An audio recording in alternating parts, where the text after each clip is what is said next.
Today I'm going to show you how I made these macaroons. I'm doing them in a larger size just so that you can see all the detail up close. First, you're going to start out with using some thick styrofoam and you're going to trace a circle around it. Then after you do that, you can go ahead and cut it out. Once you cut it out, you're going to use a 45-degree angle on your blade and you're going to start cutting off the edge. Continue doing this until you reach all the way to the other side of the circle.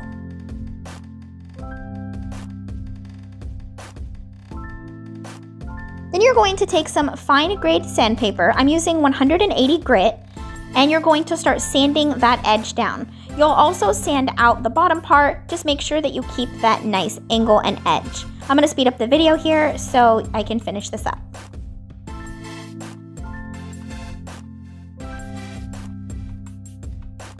Now that I've finished it, you should get a circle like this, and you want to make sure that all the edges are smooth. And you're going to repeat that for the bottom as well. Now I went ahead and did a few more just because I'm going to be using this as a macaroon display. Moving on to the coloring. So what I did is I took whatever color I was using, which I decided on this one is a pink pastel, and I added some lightweight spackle. And I made it more of a paint consistency, but I really wanted to add that spackle to make a chalk paint. This way I didn't have to use chalk paint because the chalk paint isn't thick enough to cover the holes. I wanted it to have a little bit more of a thicker consistency, and I found that the spackle with the paint worked really well. You want to play around a little bit with it. If it's too thick, it'll make lines. If it's not thick enough, it won't cover right. I forgot to mention this, but you're going to want to leave about 24 hours in between drying time between each layer. Now you're just going to go ahead and repeat that process for the bottom half, and this will also be the second layer for this one as well. Then you're just going to take some thicker spackle mixture, just like you use with your fake and bake cakes or frostings. And you're going to take the same color and just place it right on the edge. You want it to have kind of like a cookie crumble kind of look. You can go back in and fix this as it dries to kind of play around with it.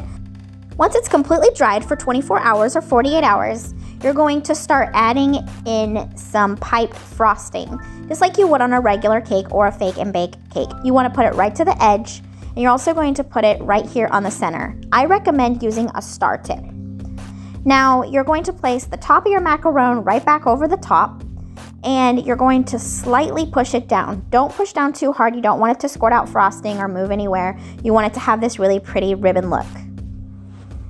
Now I'm going to repeat that process with the other ones that I did. If you'd like, you can stay tuned for this part if you need a little bit more practice.